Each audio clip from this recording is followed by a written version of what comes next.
Hello you all. चलिए आज हम लोग ये टेस्ट सीरीज बैच जो है उसको स्टार्ट करने जा रहे हैं आज का क्लास। और आज 1 जून है और आज हम लोग इस क्लास में 40 क्वेश्चन पर डिस्कशन करेंगे, 40 क्वेश्चंस पर डिस्कस करेंगे। इससे पहले कि हम लोग क्लास स्टार्ट करें, आप देखिए यहाँ स्क्रीन पे आपको दिख रहा होगा कि कोई काम शुरू करने से पहले स्वयं से 3 प्रश्न कीजिए। पहला प्रश्न, मैं ये क्यों कर रहा हूँ, इसके परिणाम क्या हो सकते हैं। दूसरा प्रश्न और तीसरा ये कीजिए कि क्या मैं सफल होऊंगा।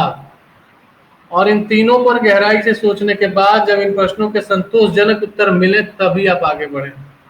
यह कथन चाणक्य का है, तो आप भी इस पर गौर फरमाएं, इस पर ध्यान दें और सोच विचार कर किसी काम में हाथ डालें, और जिसमें हाथ डालें उस काम को पूरा करें। आधा अधूरा छोड़ के भागने वाला जो एटीट्यूड है ये बहुत गलत एटीट्यूड है। चलिए स्टार्ट करते हैं हम लोग आज का क्लास। और आज का पहला सवाल आपकी स्क्रीन पर ये रहा। प्रश्न है, which article in the constitution on India provide for the post of comptroller auditor general of India. CAG के लिए कौन सा आर्टिकल है, भारत के नियंत्रक और महालेखा परीक्षक के लिए अनुच्छेद कौन सा है। चलिए मैं बता दे रहा हूँ, इसका पहला आंसर है, पहला इसका जो जवाब होगा वो ऑप्शन ए है। पहला ऑप्शन इसका सही जवाब है। अनुच्छेद 148 में इसके बारे में दिया गया है। दूसरे प्रश्न पे बात करते हैं। The constitution of India was adopted by the constituent assembly on. Bharat के संविधान सभा के द्वारा संविधान कब अपनाया गया। तो आप सभी जानते हैं यह 26 जनवरी 1950 को अपनाया गया था। 26 जनवरी 1950 को ये अपनाया गया था। आगे बढ़ते हैं। Which is the highest and final judicial tribunal in respect of the Constitution of India? Bharat के संविधान के अनुसार सर्वोच्च और अंतिम न्यायिक न्यायाधिकरण कौन सा है। सर्वोच्च और अंतिम न्यायिक न्यायाधिकरण पूछा जा रहा है, ध्यान दीजिएगा, जुडिशियल ट्रिब्यूनल पूछा गया है। जवाब जल्दी से बताइए कमेंट करके। अंतिम और सर्वोच्च न्यायाधिकरण कौन सा है। चलिए मैं बता रहा हूँ, इसका सही जवाब है सुप्रीम कोर्ट। आगे बढ़ते हैं। विच of the following is true about the attorney general of India. Bharat के महान्यायवादी के संबंध में कौन सा कथन सही है। 4 विकल्प आपको दिख रहे हैं। पहला है, उन्हें भारत के सभी अदालतों में दर्शक के रूप में बैठने का अधिकार है, जो सही है। राष्ट्रपति द्वारा पद और पारिश्रमिक का उनका कार्य तथा उनका कार्यकाल तय किया जाता है, यह भी ठीक है। वह भारत सरकार को सलाह देता है, यह भी ठीक है। उपरोक्त सभी, इसका मतलब तीनों ठीक है, तो इसका आंसर क्या हो जाएगा, ऑल ऑफ द अबव या उपरोक्त सभी। आगे बढ़ते हैं। Which article of Indian Constitution gives the power of the government to make special provision for the development of SC, ST and OBC against the article number 15? अनुच्छेद 15 के खिलाफ ST, SC, OBC के विकास के लिए विशेष प्रावधान करने की शक्ति कौन से अनुच्छेद में दी गई है, जल्दी से बताइए। क्लास में इसको पढ़ाया है मैंने, और इसका सही जवाब जल्दी से आप बताएं। चलिए सही जवाब है इसका option number B. Option number B, अनुच्छेद नंबर 29 में ये बात लिखी गई है। अनुच्छेद नंबर 29 में यह बात लिखी गई है। अच्छा देखिए, एक चीज और बता दें, ये नीचे जो सारे पेजेस में नीचे जो एक सूचना आप लोगों के लिए दी गई है, उस सूचना पर थोड़ा ये डिस्कस कर ले। फॉर रजिस्ट्रेशन, इस बैच में रजिस्ट्रेशन करवाने के लिए आप हमारे व्हाट्सएप नंबर जो स्क्रीन पे दिया गया है उस पर अपना नाम और बैच का नाम क्या है, GS टेस्ट सीरीज बैच लिख करके व्हाट्सएप कर दें और आगे का प्रोसेस फिर आपको बताया जाएगा। What is the current limit of creamy layer in India to decide the benefits of reservation.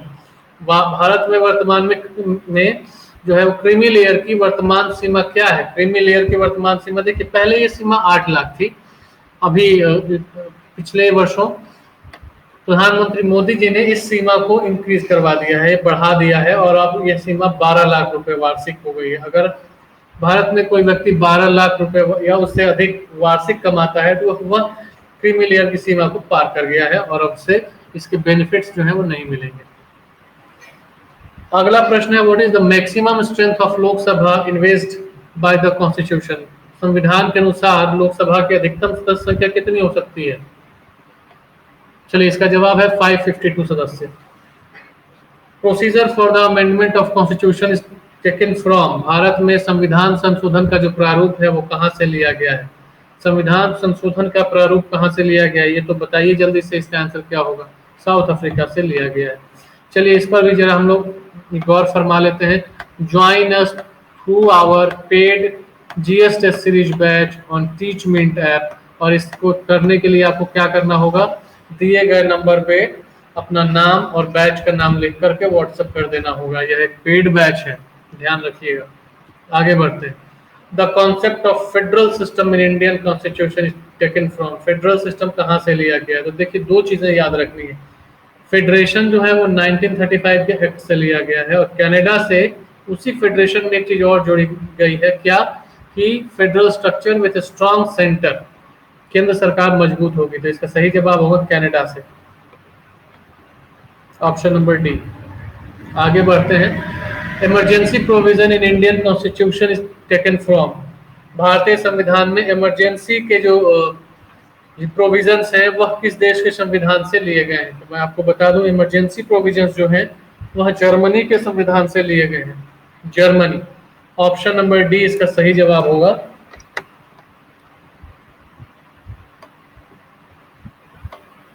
आगे बढ़ते हैं। Which article of Indian constitution has the provision of finance commission in India, Bharat में वित्त आयोग के लिए संविधान का कौन सा अनुच्छेद उसके लिए बात करता है? तो अनुच्छेद 280 जो है, आर्टिकल नंबर 280 जो है वह संविधान में वित्त आयोग की व्याख्या करता है। 12वां प्रश्न पर आ गए। Which article has the provision that the union government will provide grant in aid to the state governments, राज्य सरकारों के लिए अनुदान सहायता है। राज्य सरकारों के लिए जैसे कोरोना का समय चल रहा है तो इसके लिए भी कई राज्य सरकारें अनुदान मांग रही है केंद्र सरकार से, तो अनुदान सहायता वाली बात जो है वह कौन से अनुच्छेद में दी गई है? याद रखिएगा अनुच्छेद 275 जो है वह इसके लिए उत्तरदायी है, जिम्मेदार है। आगे बढ़ते हैं। ड्यूटीज, ये टैक्स से संबंधित है। Duties levied by the union but collected and appropriated by the states are, इन चार विकल्पों में से कौन सा शुल्क या कर या ड्यूटी ऐसी है जो केंद्र की सरकार द्वारा लगाई जाती है लेकिन स्टेट्स के द्वारा एकत्रित और विनियोजित की जाती है? चार विकल्प में सही जवाब है चिकित्सा और शौचालय की तैयारियों पर उत्पाद शुल्क की स्टाम्प ड्यूटी। ये जो है केंद्र सरकार लगाती है और राज्य सरकारें इसको एकत्रित और विनियोजित करती हैं। 14वें प्रश्न पर हम आ गए हैं। The concept of federal system in Indian constitution is taken from, federal system कहाँ से लिया गया है? अभी ये क्वेश्चन रिपीट हो गया, कनाडा से लिया गया है। 15वां सवाल क्या है? Which one of the following is true about high courts, high court के बारे में कौन सी बातें सत्य हैं? तो मूल और अपीलीय क्षेत्राधिकार है, ये ठीक है। न्यायिक समीक्षा का अधिकार है, ठीक है। कोर्ट ऑफ लॉ के रूप में काम करता है, ठीक है। इसका मतलब सही जवाब है answer number D, option number D. Option number D जो है वो सही जवाब है, ध्यान से देखिए। आगे बढ़ते हैं। At present how many high courts are there in India, high court कितने हैं भारत में? भारत में हाई कोर्ट कितने हैं ये बताना है। तो वर्तमान समय में भारत में उच्च न्यायालयों की संख्या जो है वो है 25, है ना। अभी हमारे देश में वर्तमान में 25 हाई कोर्ट्स हैं। The Chief Justice and other judges of the High Court are appointed by which of the following authority? Which of the following authority? उच्च न्यायालय के मुख्य न्यायाधीश और अन्य न्यायाधीश किसके द्वारा नियुक्त किए जाते हैं? तो आंसर आपको मालूम ही होगा, आसान सा सवाल है, राष्ट्रपति के द्वारा। When did the Lokpal and Lokayukta act 2013 came into force? देखिए पूछ रहा है came into force, कब लागू हो गया? तो इसका सही जवाब क्या होगा? सही जवाब होगा जनवरी 2014 में। जनवरी 2014 में ये फाइनली लागू हो गया। The executive power of the union shall be vested in which of the following below, given below. Executive power जो है वो किस में ये समाहित है? प्राइम मिनिस्टर में, होम मिनिस्टर में, वाइस प्रेसिडेंट में या प्रेसिडेंट में? सही जवाब याद रखिएगा प्रेसिडेंट में, राष्ट्रपति में। राष्ट्रपति देश की कार्यपालिका का प्रधान होता है। Which one of the following article deals with the tenure of the president? Bharat के राष्ट्रपति का कार्यकाल कौन से आर्टिकल में दिया गया है? ये तो बताइए कम से कम, जल्दी से बताइए कार्यकाल कौन से आर्टिकल में दिया गया है? 53, 56, 55 या फिर 52? सही जवाब है option number B. Article number 56 में इनका कार्यकाल या टेन्योर के बारे में बात की गई है। 21वें प्रश्न पर आते हैं। द प्रेशर ग्रुप, दबाव समूह जिसको कहते हैं, tries to promote the interest of their members by exerting pressure on. किस पर प्रेशर बनाते हैं ये प्रेशर ग्रुप्स? कार्यपालिका, न्यायपालिका, विधान सभा, उपरोक्त सभी पर। देखिए, दबाव बनाने का काम तो सब पर करते हैं, लेकिन ये सब इसके दबाव के आगे झुकते नहीं है, क्योंकि न्यायपालिका दबाव समूह के दब के प्रेशर पर नहीं झुकती। आगे बढ़ते हैं। Which statement is not correct in the case of sovereign India? संप्रभु भारत के मामले में कौन सा कथन सही नहीं है, पूछ रहा है। सही नहीं है, क्वेश्चन को, प्रश्न को ध्यान से पढ़ना होगा। सही नहीं है। भारत किसी दूसरे राष्ट्र पर निर्भर नहीं है, ये ठीक है। भारत किसी अन्य देश का उपनिवेश भी नहीं है, ये भी ठीक है। भारत अपने देश के किसी हिस्से को किसी अन्य देश को दे सकता है। जल्दी बताइए, दे सकता है कि नहीं दे सकता है? देखिए, जब हम कहते हैं कि संप्रभु है तो वो दे सकता है। अपने आंतरिक मामलों में संयुक्त राष्ट्र पर निर्भर नहीं है, ये भी ठीक है। इसका मतलब चारों ऑप्शन ठीक है। तो फिर आंसर क्या होगा? Not correct. कौन सा कथन सही नहीं है? तो चारों ठीक है, इसका मतलब ऑप्शन में कुछ कमी है। चलिए, ये चारों कथन ठीक है। What is the true meaning of secular? Secular का सही अर्थ क्या होता है, ये बताना है। सेक्युलर तो आप जानते ही हैं, सेक्युलर लोग कहते हैं पंथ निरपेक्षता को। क्या क्या बात कही जा रही है? All religion are equal in the eyes of the government. ये ठीक बात है।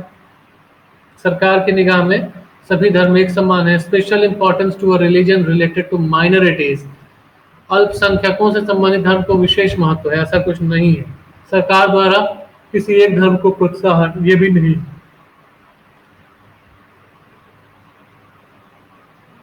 निम्न में से कोई नहीं, तो ये तो होगा ही नहीं। सही अर्थ क्या है? ऑप्शन नंबर ए इसका सही होगा। सरकार की निगाह में सभी धर्म एक समान है। The directive principles have been taken from the constitution. कहां से लिया गया है डायरेक्टिव प्रिंसिपल? आयरलैंड के संविधान से। Under which constitutional amendment bill 4 languages Bodo, Dogri, Maithili and Santhali were added to the 8th schedule of Indian Constitution? किस संविधान संशोधन के द्वारा 4 भाषाएं जो हैं वह जोड़ी गई भारत के संविधान में? इसका सही जवाब होगा 92nd अमेंडमेंट। 92वां संशोधन हुआ था 2004 में। 92वां संशोधन संविधान का 92nd अमेंडमेंट एक्ट जो है कब हुआ था, याद रखिएगा, 2004 में। 2003-2004 में ये हुआ है। इसके तहत बोडो, डोगरी, मैथिली और संथाली 4 भाषाओं को संविधान की 8वीं अनुसूची में शामिल किया गया है, और अब यह संख्या 18 से बढ़कर 22 हो गई है। संविधान संशोधन, 42वां संविधान संशोधन अधिनियम 1976 के बारे में निम्नलिखित में से कौन सा सही है, ये बताना है। मौलिक अधिकारों पर सिद्धांतों को निर्देशित करने की प्राथमिकता है। मौलिक कर्तव्यों में शामिल किसी भी अदालत में संवैधानिक संशोधन पर सवाल नहीं उठाया जाए तो सभी तो नहीं होगा। कौन सा सही है? मौलिक अधिकारों पर सिद्धांतों को निर्देशित करने की प्राथमिकता है, ये ठीक है। ऑप्शन नंबर ए ठीक है। 27वां है, which of the following amendment act makes the right to education as the fundamental right to all the children under the age of 6 to 14 years by increasing article 21A? कौन से संशोधन के तहत हुआ था? तो इसका सही जवाब है option number B. Option number B is the correct answer. Sorry, option number B is the correct answer. ये तो हमने डी पे लगा दिया। Option B is the correct answer. 86वां संविधान संशोधन अधिनियम 2002 में। The plan to transfer power to Indians and partition of the country was laid down in the Mountbatten योजना। माउंटबेटन प्लान से ये चीज फाइनल हुई थी। For the first time, Indian legislature was made bicameral under for the first time Indian legislature was made bicameral under किस एक्ट के तहत ये हुआ था? चलिए इसका आंसर जल्दी से बताइए।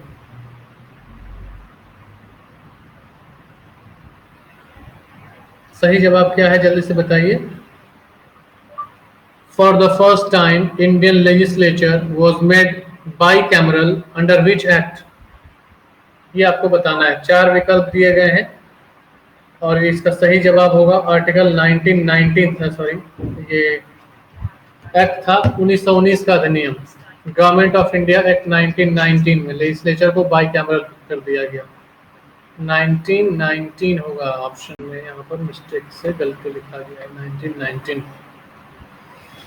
अगला प्रश्न है which article is related with abolition of untouchability? छुआछूत का अंत कौन से अनुच्छेद में दिया गया है? तो याद तो होगा ही आप लोगों को, आर्टिकल फंडामेंटल राइट्स कई बार बताए हम क्लास में। सही जवाब क्या है आप भी बता दें। सही जवाब है अनुच्छेद number 17, article number 17। For which article equal justice and free legal aid? Equal justice और फ्री लीगल एड की बात कौन से अनुच्छेद में की गई है? इक्वल जस्टिस, देखिए पहले तो याद रखिए ये डीपीएसपी में है ना, डीपीएसपी में है। और equal justice and free legal aid की बात आर्टिकल 39A में की गई है। आर्टिकल 39A में, 39 क या 39A में समान न्याय और मुफ्त कानूनी सहायता की बात की गई है। आगे बढ़ते हैं। Nagaland was created as separate state in which year? पूछा जा रहा है। Nagaland was created as a separate state in which year? Nagaland, चलिए जल्दी से बताइए कि नागालैंड को वर्ष में किस वर्ष एक अलग राज्य बनाया गया था? 4 विकल्प दिए गए हैं। नागालैंड को किस वर्ष एक अलग राज्य का दर्जा दिया गया? 1963 में, है ना। और इसकी डेट देख लीजिए, 1 दिसंबर 1963 को, 1 दिसंबर 1963 को ये ऐसा किया गया था। 1 दिसंबर 1963। और यह देश का 16वां राज्य जो है वो बना था। तो यह नागालैंड जो है वह देश का 16वां राज्य बना था 1 दिसंबर 1963 को। आगे बढ़ते हैं। The Panchayati Raj institution in India are established as per constitutional direction of the directive principle, निर्देशक सिद्धांत। Who acts as the president of India when neither the president nor the vice president is available? कल के class में भी यह प्रश्न आ गया था कि अगर राष्ट्रपति उपराष्ट्रपति दोनों अनुपस्थित हों तो राष्ट्रपति के रूप में कार्य कौन करेगा? कल बताया भी था, भारत के मुख्य न्यायाधीश ही करेंगे। और ऐसा एक बार हुआ भी है जब डॉक्टर जाकिर हुसैन की मृत्यु हो गई और उपराष्ट्रपति वीवी गिरी ने इलेक्शन लड़ने के लिए इस्तीफा दिया, तो उस समय भारत के मुख्य न्यायाधीश एम हिदायतुल्लाह जी ने 35-36 दिनों तक राष्ट्रपति के रूप में कार्य किया था। The Panchayati Raj institution in India establish, ये तो हो गया निर्देशक सिद्धांत के तहत ये हुआ है। English is the official language of which of the following state? किस राज्य की सरकारी भाषा, अधिकृत भाषा अंग्रेजी है? राजकीय जो भाषा है वो अंग्रेजी है, तो आंसर होगा नागालैंड की। Which one of the following state has the largest number of seats reserved for scheduled caste in the Lok Sabha? चलिए ये एक अच्छा सवाल है। किस राज्य में लोकसभा में अनुसूचित जातियों के लिए सबसे अधिक आरक्षित सीटें हैं? इसका सही जवाब क्या होगा देख लीजिए।